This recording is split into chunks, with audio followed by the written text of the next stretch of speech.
Polemik gugatan pembayaran royalti hak cipta yang diajukan oleh Arman Maulana, Ariel Noah, dan sejumlah musisi lain yang tergabung dalam gerakan Satu Visi akhirnya berujung keadilan. Mahkamah Konstitusi Rabu 17 Desember 2025 menegaskan pembayaran royalti kepada pencipta atau pemegang hak cipta atas penggunaan ciptaan dalam suatu pertunjukan secara komersial menjadi tanggung jawab pihak penyelenggara pertunjukan, bukan sang artis. Bagaimana detail putusan penting ini? Lalu bagaimana respons pihak terkait? Kita bahas ya. Mahkamah Konstitusi atau MK mengabulkan sebagian permohonan yang diajukan gerakan Satu Visi dalam sidang terbuka yang dipimpin oleh Ketua MK Soehartoyo, Rabu 17 Desember 2025. Mereka menyoal konstitusionalitas sejumlah pasal di dalam Undang-Undang Nomor 28 Tahun 2014 tentang hak cipta. Dalam putusannya, MK memberi tafsir baru terhadap aturan penggunaan ciptaan secara komersial di pasal 23 ayat 5, aturan pemberian royalti dalam pasal 87 ayat 1, dan sanksi pidana pada pasal 113 ayat 2 Undang-Undang Hak Cipta.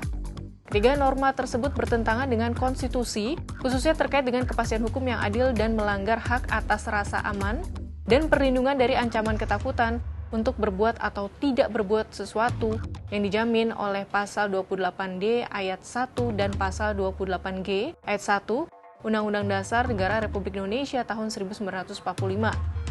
MK menilai frasa setiap orang di dalam pasal 23 ayat 5 Undang-Undang Hak Cipta multitafsir dan menimbulkan ketidakpastian hukum di dalam penerapannya khususnya terkait siapa yang harus membayar royalti kepada pencipta atau pemegang hak cipta. MK berpandangan nilai keuntungan suatu pertunjukan komersial ditentukan oleh jumlah penjualan tiket dan yang mengetahui secara rinci tentang hal itu adalah pihak penyelenggara pertunjukan. Oleh karena itu menurut para hakim MK, pihak yang seharusnya membayar royalti kepada pencipta atau pemegang hak cipta melalui lembaga manajemen kolektif atau LMK ketika dilakukan penggunaan ciptaan dalam suatu pertunjukan secara komersial adalah pihak penyelenggara pertunjukan.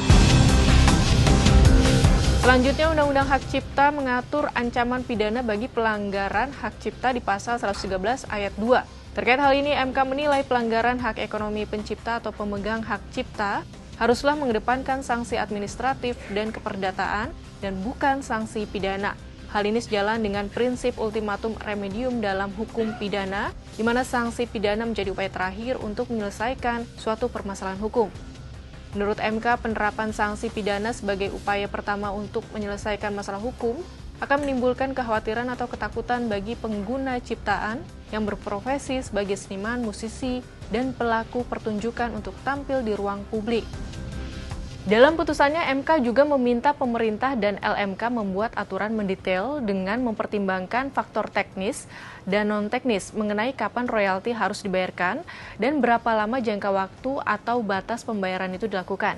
Selain itu, LMK pun diminta untuk meningkatkan kinerjanya agar dapat menjamin pendistribusian royalti kepada pencipta atau pemegang hak cipta secara tepat waktu, adil, dan transparan. Atas putusan MK yang final dan mengikat tersebut, Arman Maulana mengatakan, sejak adanya putusan ini tidak ada lagi kisruh di lapangan karena sudah ditegaskan bahwa penyanyi tidak membayar royalti. Karena hal itu menjadi tanggung jawab penyelenggara, sebab penyanyi hanya mendapatkan fee dari pertunjukan, bukan royalti. Ia pun mengapresiasi putusan MK soal penyelesaian pidana sebagai upaya terakhir. Arman pun berharap ke depan tidak ada lagi penyanyi yang disomasi dan dipidana akibat royalti hak cipta. Sahabat Kompas, keputusan MK soal pembayaran royalti hak cipta dilakukan oleh pihak penyelenggara, bukan artis, menjadi kepastian hukum bagi artis untuk tetap berkarya tanpa rasa takut disomasi dan dipidana. Langkah selanjutnya yang tak kalah penting yaitu membuat aturan detail soal pembayaran, baik yang teknis dan non-teknis. Semoga ke depan dunia hiburan dan seni kita makin maju dengan dukungan kepastian hukum.